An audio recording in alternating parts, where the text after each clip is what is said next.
Hey fellas, what's up? I'm back. I returned last night, very late. Very close to midnight, as a matter of fact. I had a little bit of uh couple of issues because where I had left my motorbike, the authorities had actually moved it to a parking lot. I didn't know that it was illegal there. Thankfully, I wasn't charged because it was a recent change, so they give you like a few days of warning for those who don't know. Anyway, it all went well. I returned from Egypt, as you can see. Now, let me tell you the story. But before I do, I've noticed that from a couple of emails that I received from you guys, more than one, of course, that WoT Record is being attacked by hackers.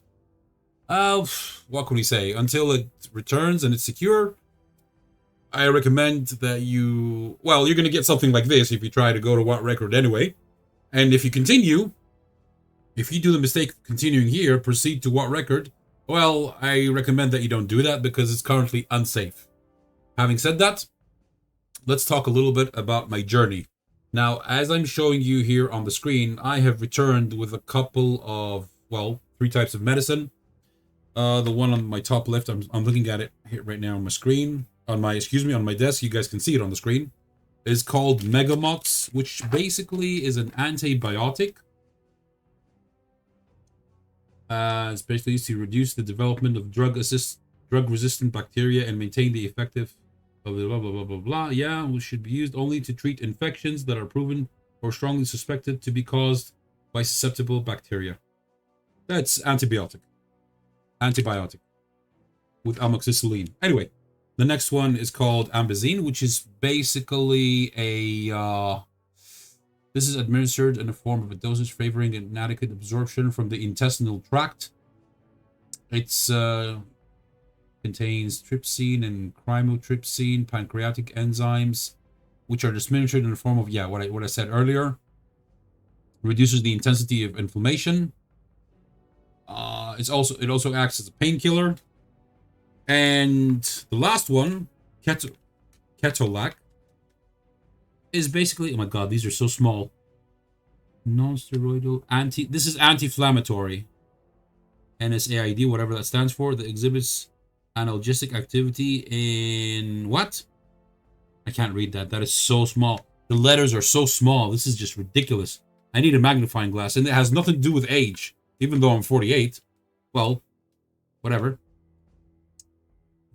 But anyway, so these are the three types of medicine which were given to me by the surgeon. As you can see, I had my surgery. This is after the surgery, same day, on the 9th, which was 2 days ago. Today's the 11th.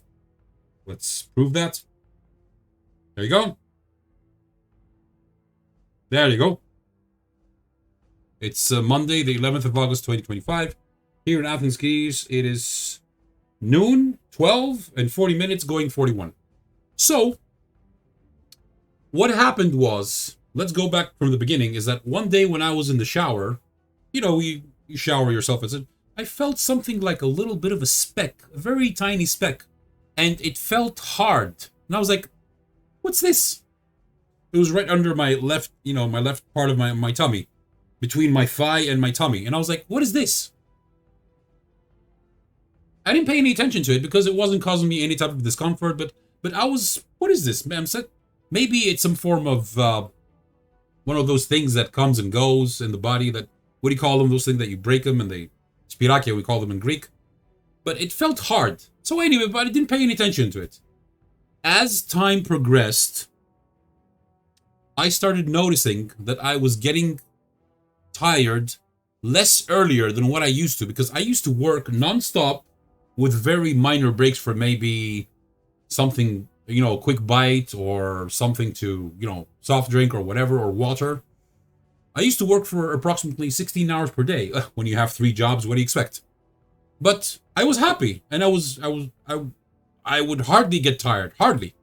I noticed that these hours would start to become less and less and less. And before I got tired within that context. So, in the meantime, this thing, which, let me show that on the screen. I hope you don't mind. it's nothing vulgar. It's inside this thing, you know. This is too small for you guys to see. Look there on the screen. I noticed that this thing that I felt earlier, a couple of months earlier, were starting to become bigger. And it wasn't hurting me, but it was starting to bother me. And I felt that my active hours were becoming less and less before I got exhausted. And it reached a point where I would wake up, and within less than 3.5 hours max, I would feel exhausted again, and I had to sleep again. And I have to do something about this. So I started searching for answers. Unfortunately, here in Greece, people who are in the medicine business are just in it for the money. That's the unfortunate truth. They're just a bunch of assholes. Well, not all of them, but most of them. All they care about is go to this guy, and then go to this guy, and then go to this guy, and then go to this guy. It's a form of a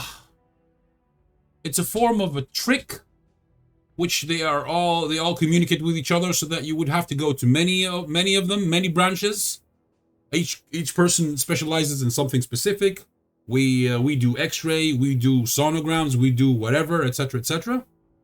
And they force you to pay more money. So it's a corrupt system. I told my aunt in Cairo, Egypt, and she said, "You know what? We have our family doctor who's also a surgeon. I will talk to him, book a flight, and come and remove it." As soon as I found out that it was a lipoma. So, long story short, I went to Cairo, Egypt. I left Athens, Greece, midnight the 7th. I arrived around 1:15, 1:20 in the morning on the 8th. 3 days ago. Unfortunately, due to the fact that the 8th was a Friday, I had to undergo the operation the very next day, the 9th, which was Saturday. I mean, look at the calendar down there. You can see that I'm not lying to you. So, we met the doctor, who's also a surgeon, specialized. And as soon as he put his finger on it and he felt it, he said, "You didn't have to do all of that crap that they told you in Athens, Greece. It doesn't even need an x-ray. It's obvious what it is. It's obvious. It's barely under the skin. It was 1 millimeter under the skin, directly under the skin. But after the surgery, which only took like about 15 minutes less, which I didn't feel anything, just a tiny little pinch from the needle, which was used in order to insert the what do you call the painkiller? Not painkiller. When they give you these type of medicines, so you wouldn't feel any pain. What do you call it? Whatever. You know what I'm talking about. So after that, I didn't feel anything. He told me this thing had grown to 6 centimeters. That's huge. Look at that again. And due to the fact that it was latched on top of your muscles, it was causing you discomfort. That's why it was causing you to get tired within a very short amount of time. This had to be removed because it was going to grow again and again and again. So that's the story with my lipoma. Now it's out.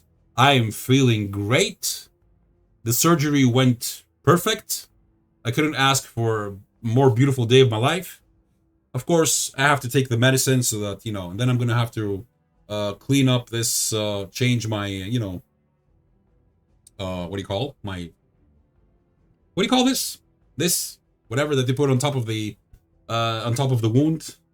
I have stitches, of course. You guys can't see them in this photo. Anyway, he told me the stitches are going to go away by themselves, and you're good to go. He said, this is non-malignment. Don't worry. It's just a lipoma. In Arabic, they call it kisdohn. Kis is like a bag of fat. That's the literal translation. So, that's it for my journey, my health journey. Now I'm much, much better. What else did I do in Egypt? I went and I ate. The food at the hotel was mwah. Look at the buffet, guys. Look at this beautiful buffet. Amazing. Look at all the types of food. I ate a lot. Spared no expense. Well, spared no expense. It's in the room. I mean, it's all we have special breakfast for all guests, free of charge. Well, free of charge. You already pay for it with the room. You don't pay anything extra. But they have a full buffet. Everything is fresh. Everything. And yeah, I really enjoyed their food and their burgers. Oh my god, guys, look at the size of the burger. Look.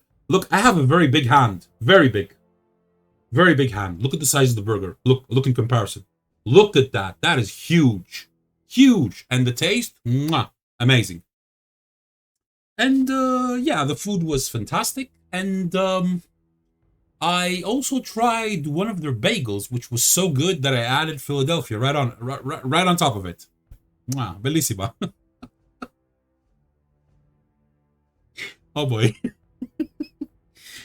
Amazing food, amazing. Great culture. Egypt is great for tourism. Everyone knows that. But not for long term. Just for, just for a couple days, go enjoy the culture, go to the Nile, have a nice cruise, go to the Giza Tower, go to the pyramids, go to other tourist attractions. Those are great. But for you to live, ask any Egyptian, and he's gonna confirm, he's gonna say yes. No. You cannot live here. You can't. For a foreigner who comes for a few days as a tourist, and with the high rates of exchange in comparison to, dollars or euros, etc., everything is cheap for you, for us, for a foreigner. But if you want to live there, forget it. It's not a good idea. Not a good idea. Anyway, so that was my journey. I am going to leave it now. We're already at 12 minutes and something. Thank you for listening to this mini whatever. Thank you for your beautiful words. Let me show a couple of those. And your wishes. My surgery went perfect. And soon enough, I'm going to be back in action. I'm going to relax for maybe a day or two. We're going to see. But I'm already feeling much, much better. Thank you guys. You are the best community ever. I don't care if even there's only like 10 of you. I don't care. You guys are great. Love you all. Take care. And bye-bye.